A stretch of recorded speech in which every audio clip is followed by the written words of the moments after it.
বন্ধুরা, আজকে আমরা কথা বলবো বাংলাদেশের এমনও কিছু ঘোড়ার প্রজাতি সম্পর্কে যেগুলো আমাদের দেশের ঐতিহ্যের একটি বড় অংশ। বাংলাদেশে অনেক ধরনের দেশি বিদেশি ঘোড়ার প্রজাতি পাওয়া যায়, কিছু ছোট, কিছু বড়, আর কিছু খুবই সুন্দর ও শক্তিশালী আকর্ষণীয় হয়ে থাকে।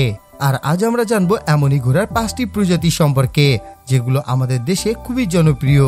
তো চলুন বন্ধুরা, দেরি না করে ভিডিওটি শুরু করা যাক। নাম্বার 5, বিশ্বনাথ ঘোড়া।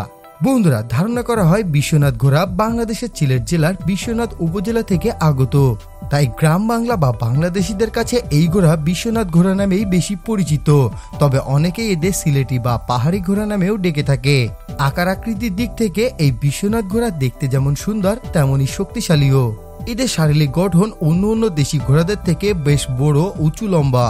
তবে পায়ের খুরগুলো বেশ চওড়া স্বভাবের হয়ে থাকে এই প্রজাতির ঘোড়ার। স্বভাবগত দিক থেকে এরা বেশ শান্ত ও পোষ্য স্বভাবের হয়ে থাকে।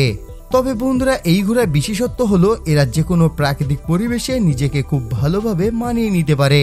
গ্রাম অঞ্চল, বিশেষ করে সিলেটের মতো পাহাড়ি অঞ্চলে মালামাল পরিবহন, চাষাবাদ সহ অন্যান্য কাজে এই ঘোড়ার কোনো জুড়ি নেই।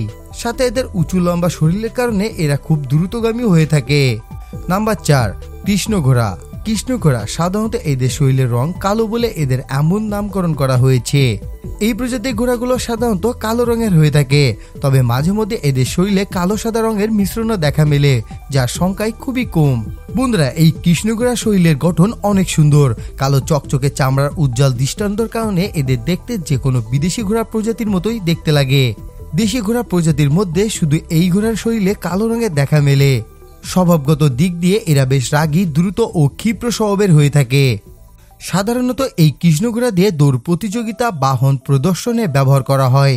অতীতে রাজাদের গাড়ি বহরে এই ঘোড়া বেশি দেখা যেত, যার কারণে এদের সঙ্গে বাংলার ভূমির এক গভীর ইতিহাসও রয়েছে।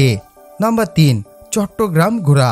বন্ধুরা, চট্টগ্রাম ঘোড়া, যা আমাদের কাছে চিটাগাঙ্গা ঘোড়া নামে বেশি পরিচিত, এই প্রজাতির ঘোড়া চট্টগ্রাম বিভাগের পাহাড়ি এলাকায় পাওয়া যায়, যার কারণে এদের নাম চট্টগ্রামী ঘোড়া রাখা হয়েছে বলে ধারণা করা হয়। বন্ধুরা, এই প্রজাতির ঘোড়া অন্যান্য দেশি সকল ঘোড়া প্রজাতির থেকে আকারে বেশ কিছুটা ছোট বা খাটো হয়ে থাকে। নাম্বার 2, মারোয়ারি ঘোড়া। বন্ধুরা, মারোয়ারি ঘোড়া এটি আমাদের দেশীয় কোনো ঘোড়ার প্রজাতি না হলেও দীর্ঘকাল থেকে আমাদের বাংলার মাটিতে এদের পালন করা হচ্ছে, যার কারণে এই মারোয়ারি ঘোড়াও বাংলার ইতিহাসে গুরুত্ব অপরিসীম। এই মারোয়ারি ঘোড়াকে আপনি অতীত থেকে আজ পর্যন্ত আমাদের দেশের এক আভিজাত্যর প্রতীক হিসেবে দেখতে পাবেন। বন্ধুরা, এই ঘোড়া ভারতের রাজস্থানের মারোয়ারি অঞ্চল থেকে এদের উৎপত্তি। এদের শরীরের গঠন বেশ উঁচু লম্বা সুটানদের অধিকারী হয়ে থাকে। এদের গায়ের রং সাধারণত সাদা, কালো, বাদামি বা সোনালী রঙের হয়ে থাকে। মারোয়ারি ঘোড়া তার দ্রুতগামী ও প্রভুভুক্ত হওয়ার কারণে বেশ জনপ্রিয়তা রয়েছে সারা বিশ্ব জুড়ে। অতীতকালে এই ঘোড়া সকল রাজাদের ঘোড়াশালে বা বাহন হিসেবে দেখা যেত। আর বন্ধুরা, ঘোড়া প্রেমীদের কাছে এই ঘোড়া পালন করা বা নিজের সংগ্রহে রাখা একটি স্বপ্নের মতো। তো বন্ধুরা, এই 5 প্রজাতির ঘোড়ার মধ্যে আপনার কাছে কোন প্রজাতিটি সব থেকে বেশি ভালো লেগেছে তা আপনি চাইলে আমাদের ভিডিও নিচে কমেন্ট বক্সে কমেন্ট করে জানিয়ে দিতে পারেন। এই ছিল আমাদের আজকের ভিডিওটি যদি ভালো লেগে থাকে তাহলে প্লিজ একটি লাইক দিবেন, কমেন্টে আপনার মন্তব্য জানাবেন এবং বন্ধুদের মাঝে বেশি বেশি শেয়ার করবেন। আর আপনি যদি এখন আমাদের প্রিয় ইউটিউব চ্যানেল ফ্যাক্ট ফাইন্ডার ভিডিওকে সাবস্ক্রাইব না করে থাকেন তাহলে প্লিজ সাবস্ক্রাইব করে বেল আইকন প্রেস করে আমাদের সাথে থাকুন। ভিডিওটি শেষ পর্যন্ত দেখার জন্য আপনাকে অসংখ্য ধন্যবাদ।